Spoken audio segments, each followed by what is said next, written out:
രാവിലെ തന്നെ എഴുന്നേറ്റ് ക്ലാസ്സിൽ പോകാൻ നിൽക്കുമ്പോഴാണ് ഞാൻ എൻ്റെ ഒരു പുതിയ അധ്യയെ കണ്ടുമുട്ടിയത്. എടാ ഇവ കൊള്ളാലോ, സെൻട്രലെല്ലാം വന്ന് നിൽക്കുന്നുണ്ട് തുള്ളി തുള്ളി നല്ല റെഡ് കളറായിട്ട്. അങ്ങനെ അതിനും കണക്കാക്കാതെ ഞാൻ ബസ്സിൽ കയറിയപ്പോഴോ അവിടെ പിള്ളേരിന്ന് പഠിക്കുക. ഇന്നെല്ലാം കൊണ്ട് ഞാൻ ഡിപ്രഷൻ ആയിട്ടാ പോയത്. പക്ഷെ ഇന്നിപ്പോ സ്കൂളിലെത്തിയപ്പോ ചെറിയൊരു പരിപാടി ഉണ്ടായിരുന്നു, മാഷിന്റെ ചെറിയ കേക്ക് കട്ടിങ്. അങ്ങനെ ഇതിനൊന്നും വക വെക്കാതെ ഞാൻ സെൻട്രൽ തന്നെ പോയി നിന്നോട്ടെ കേക്ക് തിന്നാൻ വേണ്ടിയിട്ട്. ഞാൻ പറഞ്ഞു വീട്ടിട്ട് കൊളാക്കല്ലേ പറഞ്ഞിട്ടാണ്.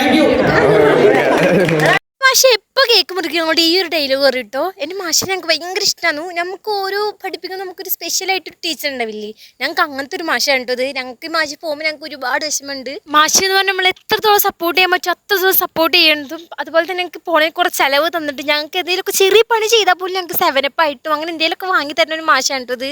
ഇനി ഞങ്ങൾക്ക് എന്തായാലും ഉറപ്പാണ് ഈ വർഷത്തിൽ എന്തായാലും ഇതുപോലത്തെ മാഷിനെ പോലത്തെ ഇത്ര ഞങ്ങൾ കെയർ ചെയ്യണം സപ്പോർട്ട് ചെയ്യണ ഒരു മാഷും ടീച്ചറും ഞങ്ങൾക്ക് എന്തായാലും ഇല്ല, ഞങ്ങൾക്ക് ഉറപ്പാണ്. കേക്ക് കിട്ടിയതിന് ശേഷം മാഷ് എല്ലാവർക്കും ഇത് വായിൽ വെച്ച് കൊടുക്കാറുണ്ട്. ഒരു കുട്ടീനെ പോലും മാഷ് മിസ്സാക്കാറില്ല കേട്ടോ. അത്രയും സ്നേഹമാണ് ഞങ്ങളുടെ എല്ലാവരോടും മാഷിന്. ഇങ്ങോട്ട് കിട്ടുന്നില്ലടാ, നമുക്ക് അങ്ങോട്ടും കൊടുക്കാൻ പറ്റുള്ളൂ. അതാണ് ഈ മാഷിനോട് ഞങ്ങൾക്ക് ഇത്രയും കൂടുതൽ സ്നേഹം കേട്ടോ. ഒരുപാട് കഴിയുമ്പോൾ ആരെ വീട്ടിലേക്ക് പോവാണ്. അപ്പം എൻ്റെ ഫ്രണ്ട് ഭയങ്കര ഉറക്കാട്ടോ, ക്ഷീണം കാരണം തോന്നുന്നു. പിന്നെ ഞാൻ വിളിക്കാനൊന്നുമില്ല, ഇരിക്കുകയാണെങ്കിൽ ബസ്സിലിരുന്നിട്ട് ഉറക്കം വരുന്നില്ല. കാരണം എൻ്റെ മുഖത്തൊരു ഗുരു ഉണ്ടല്ലോ, അതിൻ്റെ ഡിപ്രഷനിലാണ് ഞാനിത് ഫുൾ ടൈം. ഈ ഉറക്കം കണ്ടിട്ടാണെങ്കിൽ എനിക്ക് കൊതി വരുന്നുണ്ട്, പക്ഷെ എനിക്ക് ഉറക്കം കിട്ടാത്തതിൻ്റെ കുഴപ്പമില്ലല്ലോ.